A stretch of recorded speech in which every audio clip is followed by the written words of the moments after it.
അപ്പോൾ ഇന്നത്തെ പരിപാടികൾ തുടങ്ങാൻ കേട്ടോ. രാവിലെ തന്നെ ഒരു വീഡിയോ ഷൂട്ട് ചെയ്യാനുണ്ടായിരുന്നു. അത്താച്ചോറിൻ്റെ ഞാൻ ഷോർട്സാക്കി അപ്ലോഡ് ചെയ്തിട്ടുണ്ട്. കണ്ടിട്ടില്ലെങ്കിൽ പോയി കാണണേ. പിന്നെന്താ, സാധാരണ പോലെ തന്നെ വീട്ടിലെ കാര്യങ്ങളൊക്കെ തീർത്തു.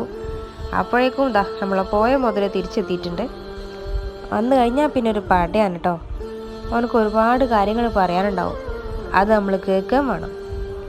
അതിൽ സ്കൂളിലെ കാര്യങ്ങളുണ്ടാവും, എക്സാമിൻ്റെ കാര്യം ഉണ്ടായിരുന്നു, ആരൊക്കെയോ അടിച്ചതുണ്ടായിരുന്നു, അടി കൊണ്ടതും ഉണ്ടായിരുന്നു. ഇതങ്ങനെ നിർത്താതെ ഓടിക്കൊണ്ടിരിക്കട്ടോ. അതിൻ്റെ ഇടയിൽ കൂടെ ഞാൻ എക്സാം എങ്ങനെ ഉണ്ടെന്നു ചോദിച്ചു. അപ്പോൾ ഒരു എക്സ്പ്രഷനാ. പിന്നെ അവനക്ക് ചോറ് കൊടുത്തു, ബാക്കിയുള്ള പരിപാടികളൊക്കെ തീർത്തു. പിന്നെ വൈകുന്നേരത്തേക്കുള്ളത് തുടങ്ങി. 2 ദിവസമായിട്ടുള്ള പറച്ചിലാ, അമ്മ സമൂസ ഉണ്ടാക്കുക സമൂസ ഉണ്ടാക്കുക. പാവല്ലേ, പറഞ്ഞതല്ലേ ഉണ്ടാക്കാമെന്ന് വിചാരിച്ചു. അവനക്കൊരൊറ്റ ഡിമാൻഡേ ഉള്ളൂ, സമൂസയിൽ ഉള്ളി ഇടാൻ പാടില്ല. അത് ശരി, ഉള്ളി ഇടാതെ എന്ത് സമൂസ? അങ്ങനെ പച്ചമുളക് ഒഴിവാക്കി ഉള്ളിക്ക് പെർമിഷൻ വാങ്ങി സമൂസ ഉണ്ടാക്കി. ഫില്ലിങ്ങൊക്കെ ഉണ്ടാക്കി മാവൊക്കെ കുഴച്ച് പരത്തി കട്ട് ചെയ്ത് നിറച്ചു.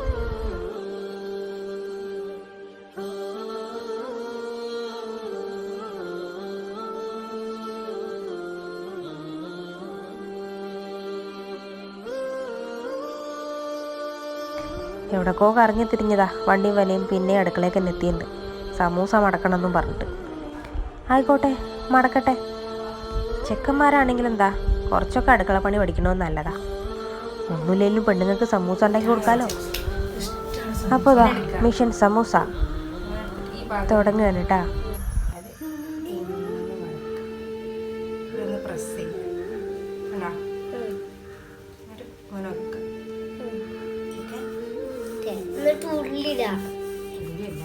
ചിക്കൻ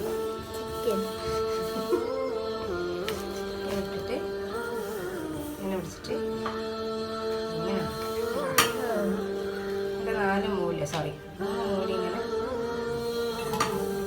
ട്രയാങ്കിളിന് എത്ര അഡ്ജസ്റ്റ് ഉണ്ടല്ലോ. ട്രയാങ്കിളിന് എത്ര അഡ്ജസ്റ്റ് എങ്ങനെ വേണ്ടി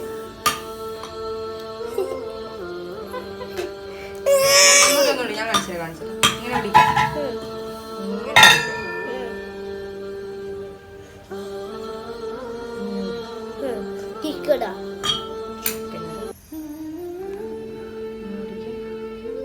പിന്നെ കൊടുക്കാം.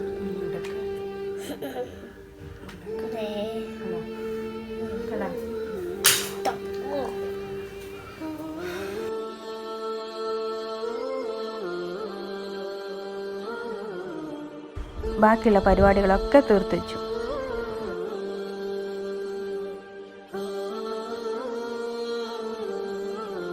ഫില്ലിങ് കുറച്ച് കുറവായിരുന്നു. അപ്പോൾ ബാക്കിയുള്ള മാവ് കൊണ്ട് പൂരി ഉണ്ടാക്കാമെന്ന് വിചാരിച്ചു. എന്താന്നാവോ വല്ലാതെ പൊന്തിയില്ല കേട്ടോ. സാധാരണ നല്ല വീർത്ത് വരുന്നതാ. സമൂസ ഏതായാലും നല്ലോണം വീർത്തിട്ടുണ്ട്. കണ്ടില്ലേ, നല്ല ക്രിസ്പി സമൂസ റെഡി. ഇത് സമൂസ സൺകിസ്ഡ്. പിന്നെ പത്തിരിയായി, തരിക്കഞ്ഞിയായി, നല്ല ചിക്കൻ കുറുമി റെഡിയായി. പിന്നെ ബാങ്ക് കൊടുത്തു, ഭക്ഷണമൊക്കെ കഴിച്ചു, നിസ്കാരമൊക്കെ കഴിച്ചു, കുട്ടികളൊക്കെ സൈഡാക്കി ഞാനും കിടന്നു.